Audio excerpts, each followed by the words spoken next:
स्वागत है दोस्तों आपका एक और वीडियो में। और आज बात करेंगे why it failed, thugs of Hindustan के बारे में। जी हाँ, थग्स ऑफ हिंदुस्तान जो कि 2018 में आई थी, यश राज प्रोडक्शंस की मूवी, जिसका बजट था कुछ 300 करोड़।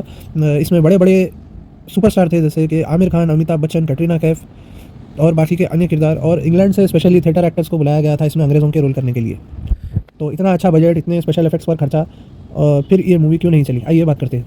सबसे पहले तो इस मूवी में सबसे बेकार काम ये किया गया है, विजय कृष्णा, आई थिंक विजय कृष्णा आचार्य उनका नाम है, धूम 3 के डायरेक्टर है, बेसिकली घटिया डायरेक्टर हैं। उनको ये मूवी का रोल सौंपा गया है, डायरेक्टर का रोल उनको दिया गया है। भाई धूम 3 तुक्के से चल गई थी क्योंकि आमिर खान जी उसमें थे।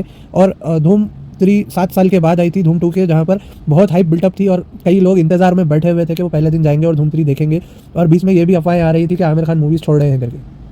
अब उस चीज़ को रिक्रिएट आप नहीं कर सकते। और हिस्टोरिकल ड्रामा जैसी चीज़ में विजय कृष्णा, आई थिंक विजय कृष्णा है, विजयकांत उनका नाम है, उनको लाकर आप इस तरह की मूवी आप नहीं दे सकते। भाई वो वैसे डायरेक्टर है ही नहीं, उनको दी है मूवी और क्या बनाया है उन्होंने। 3 घंटे की बकवास मूवी बनाई है।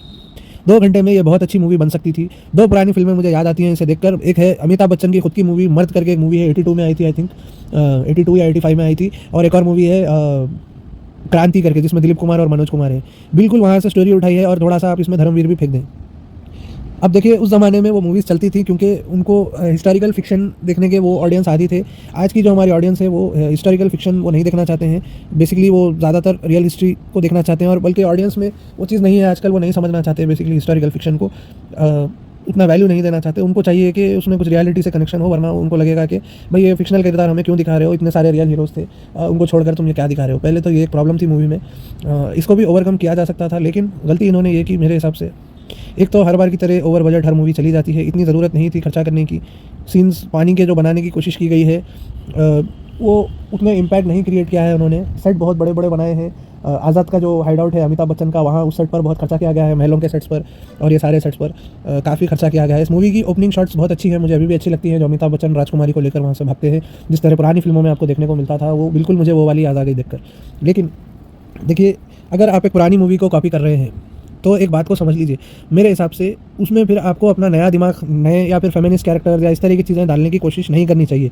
कॉपी कर रहे हो पूरी तरह से कॉपी करो ना भाई, उसका एक लॉजिक है वो मूवी क्यों सक्सेसफुल हुई थी। अगर तुम कॉपी कर ही रहे हो तो अपना दिमाग क्यों लगाते हो। इस तरह से कॉपी कर रहे हो तो पूरी की पूरी ओरिजिनल क्रांति कॉपी कर देते यार। क्या ज़रूरत थी अपना दिमाग लगाने की। अलग अलग तरह से दिमाग लगाने की कोशिश की है। आमिर खान को बिल्कुल सूट नहीं किया है Mad Hatter, Alice in Wonderland का परफॉर्मेंस जॉनी डेप का बिल्कुल उठाया है आमिर खान ने। आई डोंट अंडरस्टैंड क्यों उन्होंने ऐसा किया है। इतने अच्छे ओरिजिनल किरदार वो करते हैं, ओरिजिनल अपना परफॉर्मेंस लाते हैं। आई डोंट नो क्या उन्होंने एलिस इन वंडरलैंड देखी थी, उसी तरह के कॉस्ट्यूम पहन लिए और वो जॉनी डेप की तरह बिहेव कर क्या करना चाह रहे थे आमिर खान, मुझे समझ में नहीं आया। आज भी देखकर कंफ्यूज होता हूँ मैं। अगर आपको कॉपी करनी थी, आप मनोज कुमार साहब की कॉपी करते, आप दिलीप कुमार साहब के किरदार की, आई थिंक वो तो खैर अमिताभ बच्चन उस तरह का फ्लेवर ला रहे थे, आप मनोज कुमार साहब के किरदार की आपको कॉपी करनी चाहिए थी। या फिर धर्मवीर में जिस तरह से धर्म या वीर का जो कैरेक्टर है, शशि कपूर आई थिंक वो करते हैं, उस तरह का कैरेक्टर कॉपी करना चाहिए था। अननेसेसरी कुछ और ही कर दिया है इन्होंने, जो बिल्कुल फिर सूट नहीं करता। हिस्टोरिकल फिक्शन के हिसाब से भी वो बकवास लगता है। और मूवी की स्टोरी बहुत अननेसेसरी लंबी है, चेस के बाद चेस, कैरेक्टर इंट्रोडक्शंस, इतना टाइम आज की ऑडियंस के पास नहीं है भाई। बेसिक क्या बताना चाह रहे हो तुम, जल्दी जल्दी बताओ। और कई लोगों ने कहा है कैटरीना को सिर्फ आइटम गर्ल बनाया है। देखिए अब इसमें आपको पुरानी मूवीज़ को समझना पड़ेगा। पुरानी मूवीज़ में जिस तरह का रोल कैटरीना को इस मूवी में दिया गया है, वैसे आपको पुरानी मूवीज़ में देखने मिलेगा कि एक नाचने वाली होती है या कोई होती है जो हीरो को विलन के डन के अंदर या विलन के आप हेडक्वार्टर्स कह लें उसके अंदर तक वो एज ए डांसर बनाकर वो छुपा कर लेकर जाती है। अक्सर आप 80s 70s की पुरानी मूवीज़ में इस तरह की स्टोरी आप देखेंगे। आज की क्योंकि ऑडियंस को पता नहीं है, यंग जनरेशन को, उनको लगेगा कि बिल्कुल डी वैल्यू कर दिया है करके, लेकिन उसकी एक वैल्यू है, बात ऐसी नहीं है। लेकिन उन्होंने जिस तरह से उसको बताया है, आज के ज़माने में वो देखेंगे तो ऐसे लगेगा आपको कि बिल्कुल गंदा रोल दिया है करके। मैं बात समझ रहा हूँ लोग, नए लोग कहाँ से आ रहे हैं, क्या बोलना चाह रहे हैं, लेकिन अगर आप पुरानी स्टोरीज जिसकी कॉपी इन्होंने की है, आप अगर समझेंगे कि ये कॉपी है तो आपको समझ आएगी वो ऐसे क्यों कर रहे हैं। अब कॉपी है कैसे समझ आएगी, जब वो पूरी तरह से कॉपी करते हैं। उन्होंने अपनी आइडियोलॉजी भी कुछ न्यू एज चीज़ें भी इसमें डालने की कोशिश की।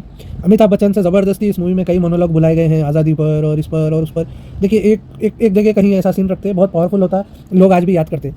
लेकिन कई बार अमिताभ बच्चन बेसिकली मूवी में प्रवचन देने लग जाते हैं कि आज़ादी क्यों ज़रूरी है। बहुत ज़्यादा डायलॉग्स बोलने लग जाते हैं, कोई ज़रूरत नहीं थी, किसी को याद रहने वाला नहीं है। देखिए डायलॉग वहीं होना चाहिए जहाँ पर उसका इंपैक्ट हो। अननेसेसरी हर जगह डायलॉग्स बोलने से, सिर्फ क्योंकि आपने एक लेजेंड को पैसे दिए हैं तो बार बार उनसे क्या 10-12 सीन ऐसे करा लेंगे क्या, बहुत ही बकवास।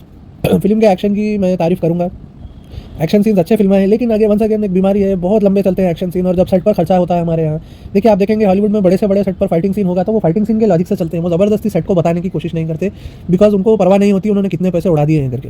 हमारे यहाँ क्योंकि उन्होंने ज़्यादा पैसे उड़ाए हैं तो ये कोशिश करते हैं कि सेट को ज़्यादा से ज़्यादा दिखाएं और सेट के एक एक चीज़ को आपको ऐसे दिखाएं जैसे वो कुछ बहुत बड़ी चीज़ हो। देखिए वो बैकग्राउंड है, आप कितना भी खर्चा किया है आपने उसको दिखाने की ज़रूरत है नहीं है, मतलब एक्शन में नहीं है ज़रूरत। आप कोई नॉर्मल हिस्टोरिक सिर्फ ड्रामा आप बना रहे हैं तो ज़रूर सेट को दिखाइए, सेट का भी अहम किरदार है, लेकिन अगर उसको तबाही करना है तो जल्दी जल्दी तबाह कीजिए, एक्शन सीन की लॉजिक के हिसाब से उसको तबाह कर दीजिए। धीरे धीरे एक एक शॉट स्लो मोशन में दिखाकर आप क्या करना चाहते हैं, और इतना स्लो मोशन यूज़ किया है मूवी में।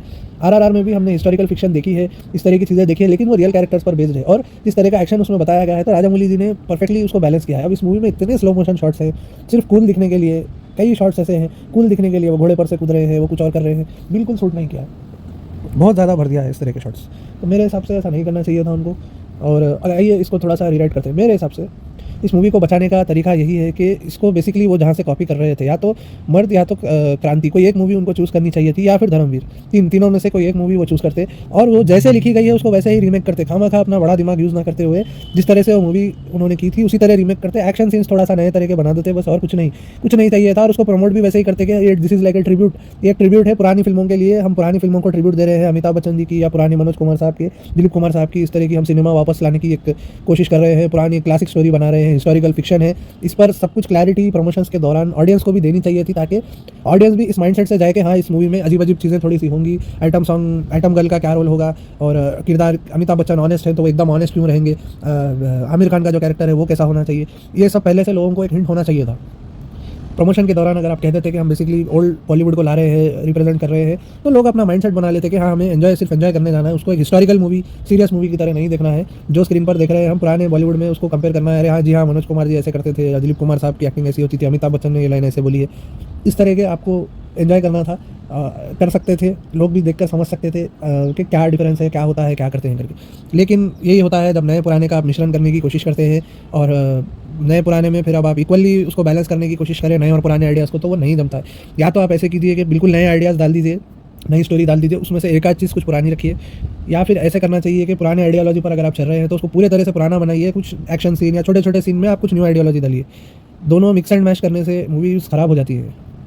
अब जैसे आप डॉन सीरीज़ का एग्जांपल ले सकते हैं, डॉन में उन्होंने ये किया, स्टोरी डॉन 1 में ओरिजिनल रखने की कोशिश की फरहान अख्तर ने, लेकिन जो उन्होंने जो लुक दिया और जो कुछ किया वो बिल्कुल new look, brand new look दिया, और स्टोरी पर वो बने रहे, उन्होंने कुछ चेंजेस करने की कोशिश नहीं की। एंडिंग को छोड़कर फरहान अख्तर ने कुछ चेंज करने की कोशिश नहीं की ओरिजिनल डॉन में से, जो कैरेक्टर के जो डायनामिक्स है, डॉन जिस तरह से होता है, लेडीज़ से उसका जो रिलेशन होता है, जो लेडीज़ मूवी में जो लेडीज़ हैं 70s में जैसे वो लिखी गई थी उस हिसाब से ही उसी का एक मॉडर्न वर्जन बताया, लेकिन बहुत ज़्यादा उनको डॉन से भी वो ओवर पावर कर रही है, या वो बहुत ज़्यादा फेमिनिज्म या नए एज की जो हमारी आइडियोलॉजी है उसमें वो पुराने में उन्होंने मिक्स नहीं किया है। लुक मूवी का न्यू रखा है लेकिन आइडियोलॉजी पुरानी है डॉन 1 में। अगर आप देखें डॉन 2 से फिर वो एक अपना अलग वो चला रहे हैं।